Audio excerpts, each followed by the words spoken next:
کبھی شادی کرنے کے بعد کیفیت یہ ہوتی ہے کہ اگر بیوی نے کہہ دیا کہ میں تمہارے والدین کے ساتھ نہیں رہوں گی تو وہ اپنے ماں باپ کو چھوڑنے کے لیے تیار ہو جاتا ہے. بہت سارے باپ اولاد کا حال اور بیٹوں کا حال تو یہ ہے کہ شادی کے بعد وہ ماں باپ کو چھوڑ کر سسرال میں جا کر کے قیام کرتے اور سسرال میں رہنے کو وہ کوئی عیب نہیں سمجھتے. جس کی سسرال سب سے زیادہ قیمتی ہے میں اس کا قول پیش کروں گا. اس سے بڑا گھرانہ کسی کی سسرال کا ہو ہی نہیں سکتا. آئیے اس کی سسرال کی بات کرتے ہیں جسے دنیا شیر خدا باب مدینۃ العلم علی مرتضی سید السادات مولائے کائنات علی مرتضی جسے دنیا کہتی ہے، ان کی سسرال جیسی سسرال کس کی ہو سکتی ہے؟ ان کی سسرال مصطفیٰ جان رحمت کا گھر ہے. اسی مولائے کائنات کا قول ہے اگر عزت چاہتا ہے تو اپنی سسرال میں بلا عذر شرعی ایک رات بھی قیام نہ کرنا. یہ مولا علی کا فرمان ہے. اگر عزت چاہتا ہے، آپ مجھے گالی دیں گے ہو سکتا ہے، لیکن میں جو ہے وہ حق بات کہنا چاہتا ہوں اور طبیعت میں یہی ہے.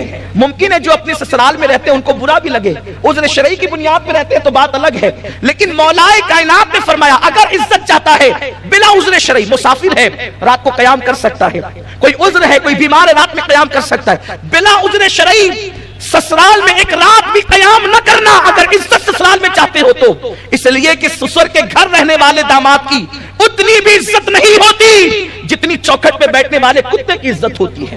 ماں باپ کو چھوڑ کر جانے والوں کا انجام یہی ہونا ہے اور یہی ہو کر کے رہے گا. اس لیے کہ میرے آقا صلی اللہ علیہ وسلم فرماتے ہیں اگر تیرے ماں باپ تجھ سے ناراض ہے اور تو شہید ہو جائے شہادت کے بعد بھی اللہ تجھے جنت عطا نہیں کرے گا، کیونکہ ماں باپ ناراض ہے اور جنت نہیں دے گا، لیکن چونکہ شہید ہو گیا ہے تو جہنم بھی نہیں دے گا. جنت اور جہنم کے درمیان ایک مقام ہے جس کو مقام آراف کہتے ہیں. نہ وہاں جہنم کی طرح عذاب ہے نہ جنت کی طرح نعمتیں ہیں. ان شہیدوں کو مقام آراف میں رکھا جائے گا جن کے ماں باپ ان سے ناراض رہا کرتے تھے. شہید ہو کر بھی جنت نہیں مل سکتی اگر ماں باپ ناراض ہے تو، لیکن جہنم میں بھی نہیں جائے گا کیونکہ شہید ہوا ہے، اس لیے اس کو مقام آراف میں رکھا جائے گا.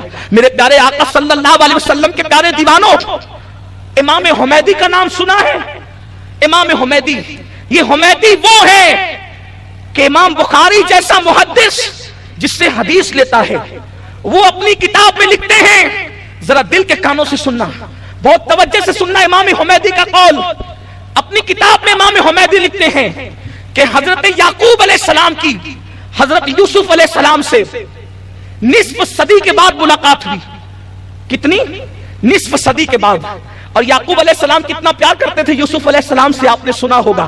روتے روتے آنکھیں خشک ہو گئی، آنکھوں کی بینائی چلی گئی حضرت یعقوب علیہ السلام.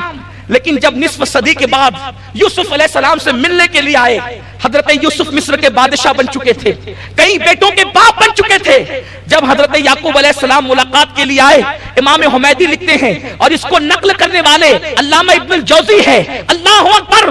امام حمیدی کہتے ہیں حضرت یعقوب علیہ السلام جب یوسف علیہ السلام سے ملنے آئے تو تقریباً کم و بیش 50 سال کے بعد باپ بیٹے کی ملاقات ہو رہی تھی. حضرت یوسف باپ کی محبت میں اتنا گم ہو گئے کہ حضرت یوسف علیہ السلام کھڑے رہنا بھول گئے. اللہ نے یوسف پر وحی نازل فرمائی، یوسف تو باپ کے احترام میں کھڑا نہ ہوا، آج کے بعد تیری پشت میں جتنے بچے پیدا ہوں گے ہم کسی کو نبوت عطا نہیں کریں گے، ہم کسی کو نبوت عطا نہیں کریں گے. حضرت یوسف علیہ السلام سے اس سے پہلے جتنی اولاد ہوئی اللہ نے سب کو نبوت عطا فرمائی. اس واقعے کے بعد آپ اندازہ تو کریں صرف حضرت یوسف علیہ السلام اٹھ کر کھڑے نہیں ہوئے. اور اس واقعے کو سرکار غریب نواز رضی اللہ تعالیٰ نے بھی بیان فرمایا. حضرت محبوب الہی نے بھی اس کا تذکرہ کیا. حشت بہشت اس کے لیے آپ اٹھا کر کے دیکھ سکتے ہیں. میرے پیارے آقا صلی اللہ علیہ وسلم کے پیارے دیوانوں، یوسف جیسا نبی ہو اپنے والد کے لیے سستی کی وجہ سے نہیں، غفلت کی وجہ سے نہیں، وہ پورے محبت میں اتنے ڈوب گئے کہ باپ کے لیے کھڑے نہ ہوئے. اسی لیے بزرگان دین فرماتے ہیں اگر ماں باپ موجود ہو اب وہ کھڑے ہو تو تمہارے لیے بیٹھنا بے ادبی ہے. یہاں تک فرمایا گیا، اللہ اکبر، موت امام مالک کا درس ہو رہا تھا، ایک محدث درس دے رہے تھے، اتنے میں وہ محدث اچانک درس چھوڑ کر کے اٹھ کر کے کھڑے ہو گئے اور تھوڑی دیر کے بعد پھر بیٹھ کر درس شروع کیا. لوگوں نے کہا آپ جو ہے درس چھوڑ کر کے اٹھ گئے جبکہ آپ کا معمول نہیں. فرماتے ہیں میں نے دیکھا میری ماں کھڑی ہو گئی تو میں بھی کھڑا ہو گیا، میری ماں بیٹھ گئی تو میں بھی بیٹھ گیا. احترام کے صدقے میں عطا فرمائی.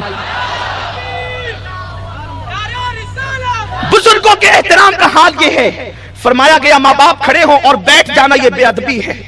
ماں باپ نیچے بیٹھے اولاد اوپر بیٹھے یہ بے ادبی ہے. اور جو ایسا کرتا ہے اس کا نام بے ادبوں میں لکھا جاتا ہے، اس کا نام نافرمانوں میں لکھا جاتا ہے.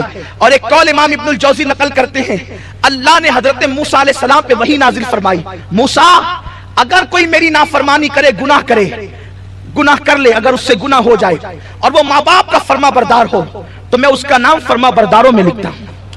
اور کوئی میری فرما برداری یعنی نیکیاں کثرت سے کرتا ہے اور ماں باپ کا دل دکھاتا ہے تو میں اس کا نام نافرمانوں میں لکھا کرتا ہوں.